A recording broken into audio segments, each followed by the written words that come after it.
Hey everyone, welcome to another edition of Extra Time TV. This is Andres Sokla, and today we're going to speak with the head coach of the Gambia national team who basically made history qualifying the national team for their first African Nations Cup in 56 years. The man in charge of this team today joining us, a friend as well, Mr. Tom Sainfiet. How are you today? Thank you very much, Andre. I'm doing fine. Hope you too. Yeah, first of all, in 2018, July 2018, I signed with Gambia. At that moment of time, Gambia was 172 on the world ranking and had won only one competitive match in 5 years' time between 2013 and 2018. So it looked a little bit a strange choice, but I knew there was a lot of potential.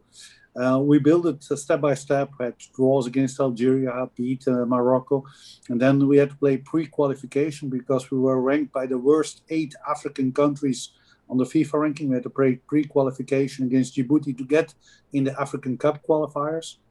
We qualified, and then we were in a group, very tough group. At that moment, we were 165 on the world. Tough group with DR Congo, 65 in the world, Gabon, 83, and Angola, 120. 3 countries who always qualify. No one thought we had the chance to qualify. Gabon with Aubameyang and all these countries with big players playing in Europe.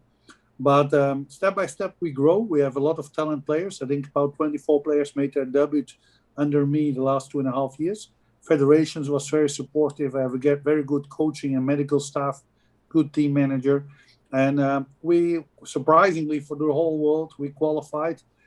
We are the lowest of the worst ranked FIFA country who ever qualified for the African Cup of Nations. And Gambia never qualified in history. So we wrote a few times history with Gambian football. And actually, as a coach, it's a pleasure to be part of that team and to guide that team to success. So, Tom, from Trinidad Tobago, we have experienced that sort of euphoric joy. Trinidad Tobago qualifying back in 2006 for the World Cup in Germany.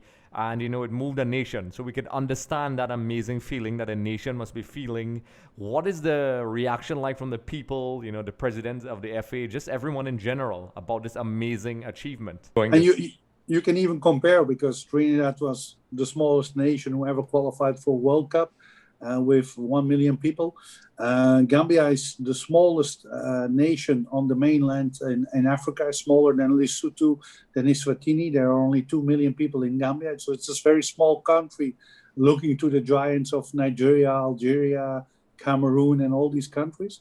And the desire, because 69 years ago, Gambia became member of Started with Football Association. And then the desire for waiting so long to qualify and to be there for the first time in history, the explosion of joy was immense. And the people are very happy. There were big celebrations, even because of COVID. It was limited with the risks, and then no people could be in the stadium. But outside the stadium, the bus had to drive 2 kilometers from the stadium to the hotel and did almost 3 hours over these 2 kilometers because of the celebrations. But also the president of the country was very supportive, called us even in the previous match. And after the game, the first lady had dinner with the team and after the match. So it's for the whole country very important. And we know how important football is in people's life. For sure, also in Africa and in Gambia, where everyone loves the game. And if you have to wait long for something and then it happens, it makes it extra special. And just like Trinidad and Tobago, it was World Cup. That's even a bigger achievement, naturally. But at least for Gambia, it's a first step and a good step in the right direction. Well, Tom, I'm going to repeat this many times during this interview. I'm going to say congratulations a lot, so you're going to be laughing at me. But it's quite interesting question because what I would like to find out is that, obviously, a lot of people did not give Gambia a chance. And they were basically preparing for, a tournament that was based in conditions and under the global pandemic. I recently worked with the Trinidad Tobago Knight Riders, which is a cricket team, and working under these conditions are hardly ideal. There was a lot of adjustments that took place. But, tell me about how, you adjusted to this and, the fact that, Gambia was not even fancied to make it to this particular tournament. Yeah, but okay, I'm the man who guides the team and the ideas. Mm-hmm. But you need to be having the support of federation. The president, committee, everyone was helpful. We got 2 Belgian top physiotherapists who went to the Olympics in Brazil, in London, and who will go also to the Olympics in Tokyo to support the team. And also in this COVID time, every player had a single room. Since November when we had October when we had friendlies, November when we played Gabon twice, and now also the matches against DRC and Angola. So we had single rooms for everyone, and we had even a chartered plane flying from Brussels with about 20 European-based players, me and the medical team, from Brussels to Gambia, Gambia to the destinations, Gabon, and later on to Congo. So everything was done by government, federation, in these very tough times where so much risks about health. Because for me, the health is more important than the sport, and we have to respect the rules. I think every player, every staff member got 4, 5, 6 times sometimes tested on COVID before we fly, in the camp, after, by returning. So it was very intense, but every part of the chain played his role, and it was very good. Naturally, we missed players. I remember when we played Gabon, I missed about 15 players. Several had COVID, several were not allowed because of the new FIFA rule to travel from their clubs, and a few had injuries. Also now in the last time, we had about 8 players who couldn't travel, 4 or 5 with COVID regulation that they were not allowed to travel from their clubs, and 3 with injuries. But these are things that happen in football. I was surrounded by the right people, and together we achieved it. But without a good organized federation, it's very tough. I have so much experience all over the world in different federations. I coached 10 national teams. I really can compare the importance of a good organization structure, a team manager and everything. And that's sometimes the difference between success and no success. If things are chaotic, if you can't have the right people on board, it's sometimes very difficult to succeed. And in Gambia, everything was there to succeed. You read my mind with the questions, because there's that statement actually, because I was actually going to ask you a question, but you eloquently answered it in brilliantly, because there is a correlation between, you know, the coach and the support of the administration and the respective football associations. And, you know, many small teams that are aspiring for success can take a look at this. And, you know, you've worked, as you said, with many federations before, and, you know, you have valuable insight that normally most people would not have. And I'm going to really sound like I'm repeating what you're saying, but having that should I say, support from the federation and the president and things like that can really go a long way, because it really makes a huge difference. And I really was going to ask you that question. So, you know, I really appreciate you really getting into that, because it's often very misunderstood area, Tom. I think it's huge importance. I mean, going back even to my time in Trinidad, I mean, I arrived in a very tough situation where there was a lot of diversity in opinions in media, public, and I arrived only 10 days before or 15 days before a friendly match and 20 days before a qualifier, not knowing the players. And then playing on non-FIFA dates, not having the players available. In one way, I never felt that I was coaching Trinidad national team, because I missed so many players that it was not even the B team, but with all respect for the boys, a lot of players, the C team who were there, not having the main players in Europe, not having several players from the United States, not having the main players of Central FC at that period.